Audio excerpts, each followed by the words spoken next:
الله أكبر الله أكبر الله أكبر لا إله إلا الله الله أكبر. So, what exactly did the Prophet tell Hazrat Abu Sa'id al-Khudri in that moment? I was saying that focusing on the hereafter is really about maintaining your inner dignity and honor. It is truly a great and magnificent blessing from Allah when your hand never has to reach out to anyone else but Him for your needs. You should pray for this level of self-sufficiency. Utilize all the available means to earn money, because Allah does not help those who will not try. If you are just sitting at home not working or looking for employment and claiming that Allah will provide, then Allah will surely make you a beggar. Remember, you must strive your very hardest to earn your own living through hard work and effort. Use your intellect and brain. Why? Because earning a halal living is considered true worship. One who works hard every day for his bread and family is considered a friend of Allah. So what happened next? Our Prophet said these wise words to Hazrat Abu Sa'id al-Khudri during their conversation in the mosque regarding his family's difficult financial situation. Whoever seeks self-restraint, Allah keeps him dignified. What does that actually mean? It means to save oneself from the pain of disgrace and social humiliation, to keep one's honor untarnished and avoid humiliation. From this we learn, what is begging? Say it out loud, it is humiliation. What is begging? It is utter humiliation. For one who wishes not to be disgraced, yet we don't even realize that this is true disgrace. We think to ourselves, I deceive people so well I can extract so much money from them in just minutes. We call it talent. Once a very clever thief was caught. He was brought to court. The judge said, you stole so artfully that no one even noticed. The thief replied, thank you, sir, for the compliment. I am such a master thief. The judge said, you fool, I am not praising you, I am condemning your wicked actions. So the Prophet said, whoever seeks to remain chaste, Allah keeps him chaste. Whoever truly wants to save themselves from being disgraced in front of others, Allah protects them from it. Now the question is, we might avoid disgrace, but the stress is still there. There is still hunger and there is still great hardship to face. The next sentence the Prophet said to him was, whoever strives for patience, Allah will grant them the ability to have patience in their difficult times. Allah makes them patient people. In times of this great distress, ask Allah for patience and Allah will surely grant you that specific internal patience that you need so badly in your life. Just as when the mother of Moses placed him in the wooden chest and then Pharaoh's people took the child. Now the Holy Quran describes the state of her heart in this way with such a truly great eloquence. Moses' mother grieved. Whose lap has my child gone into? Any mother would be devastated in that situation. If she had gone and told them it was her child, Pharaoh would have killed him instantly. But women are emotional by nature. They do not always look at the final outcome. She is easily overcome by her deep emotions. But the Quran says this, and we strengthened her heart, meaning we bound the heart of Moses' mother. What amazing eloquence the Quran has. What exactly did we do to the heart of the mother of Moses? Tied it with ropes so it would not move from its place, so she wouldn't lose heart. This is the Quran's eloquence, meaning He granted her the grace of patience. To describe this divine grant of patience, what does the Quran say? We tied the heart of Moses' mother with a rope so tightly that it would not stir at all from its original firm place. Just as when someone is moving and you tie them down firmly with a rope, now they are set. Even if they want to move, they simply cannot.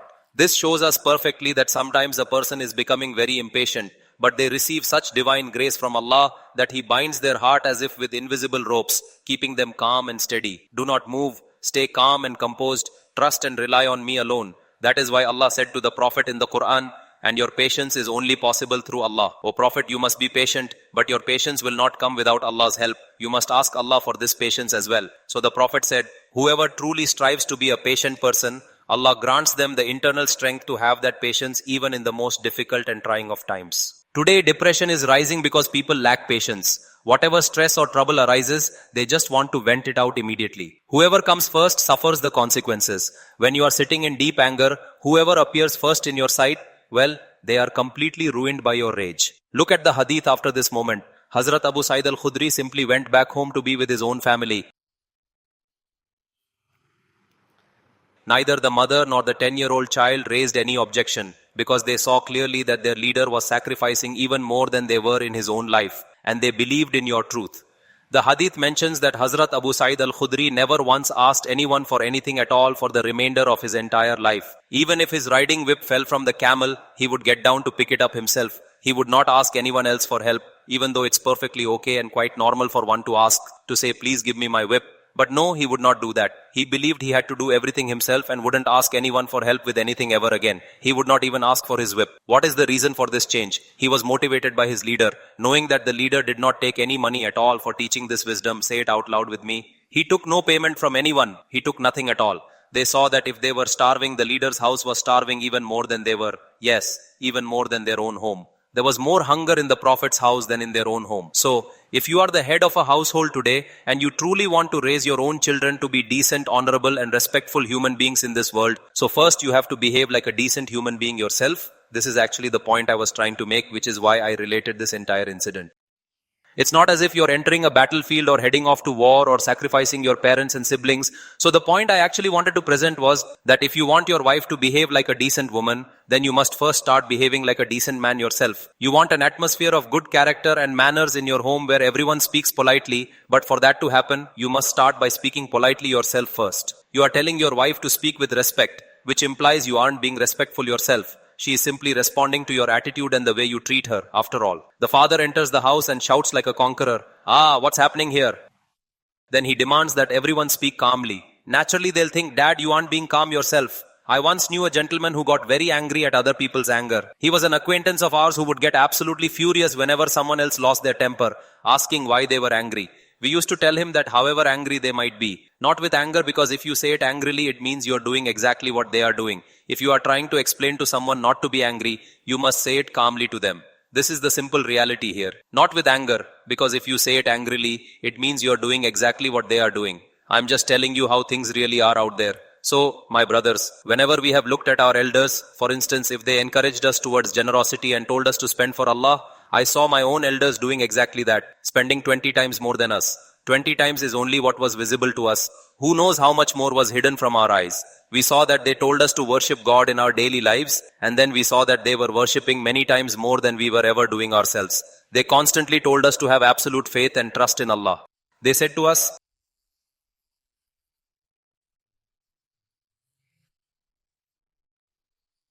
collect donations, and then they gave the most themselves from their own pockets. Does this simple point not make perfect sense to you when you think about it? Never mind, let it be. It is fine. So you should really show the power of your own actions to the children at home instead of just giving them lectures. If you advise your sons to treat their sisters well, this comes from a time when there were many children in every home. Now there is only 1 or 2. The whole setup is ruined. Previously, with 7 or 8 siblings, parents would command the sons to look after the daughters. Now there aren't daughters anymore in many homes. It is just a single daughter. With just one daughter, she will look after herself. You don't need to make wills or formalities. I'm talking about those who have many children and big families, uncles and relatives. When homes flourish, I offer this special package right now.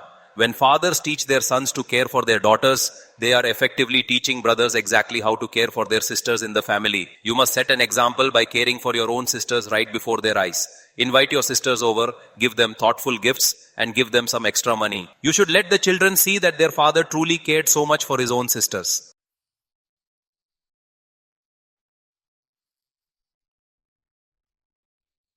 A father may lecture his children for an entire hour, but when his own sisters come over to visit, he isn't even willing to spend 5 rupees on them. You tell your kids, "Son, if your brother becomes poor, but there used to be many siblings in a house, now there is usually just one child in the family. It's all ruined. I get so angry that I want to scold you for following secular family planning advice and destroying the traditional structure of your own households. You have destroyed the whole traditional family system. You didn't even need to marry for this kind of life. The primary purpose of marriage is for having and raising children. You could have just lived your own life for a few days. Why take the stress of a wife? And if you did take the stress of marriage, you worry that having more than one child is a heavy financial burden. A man often supports his wife because of the children. Now women will get upset at this, but he supports her anyway, not just because of the kids. In fact, does he even support her? They sustain themselves.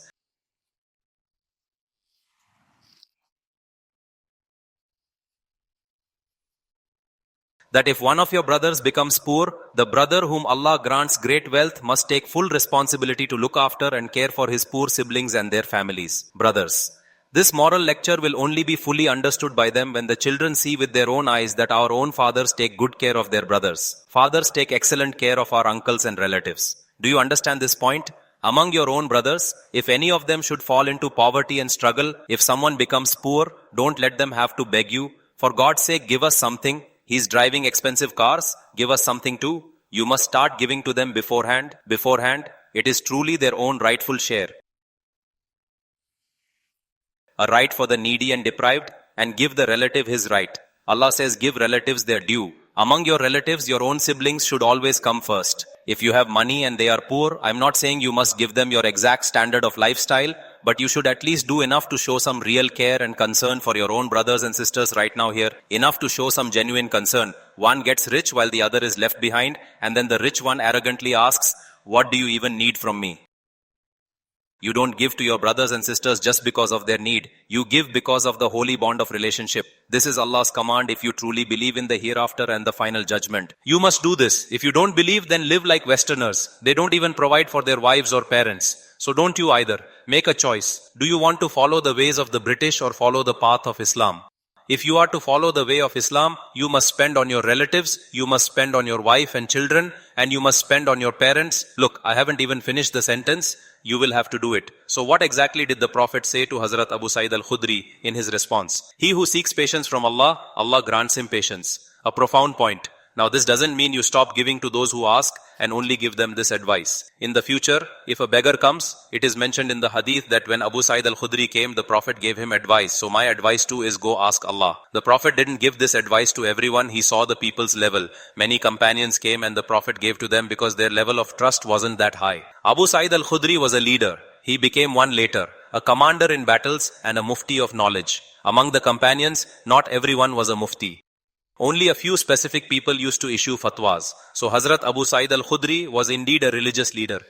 That's why the Prophet prepared him so that his level of trust would be high. So don't force that level of trust upon this poor ordinary beggar brother, a level which you aren't even on yourself. Whether to give to beggars or not requires very careful thought. There are many professional people among beggars today. There are so many professional beggars working across Saudi Arabia who bring back entire containers of goods. In the specific place where I used to live years ago, there was a certain acquaintance.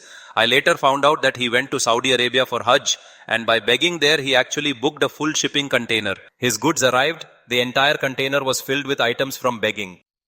He might have even gone for Hajj, using money he begged. Such people exist. I'm not saying don't give to beggars, but do consider their circumstances, whether they are truly deserving of your help or not.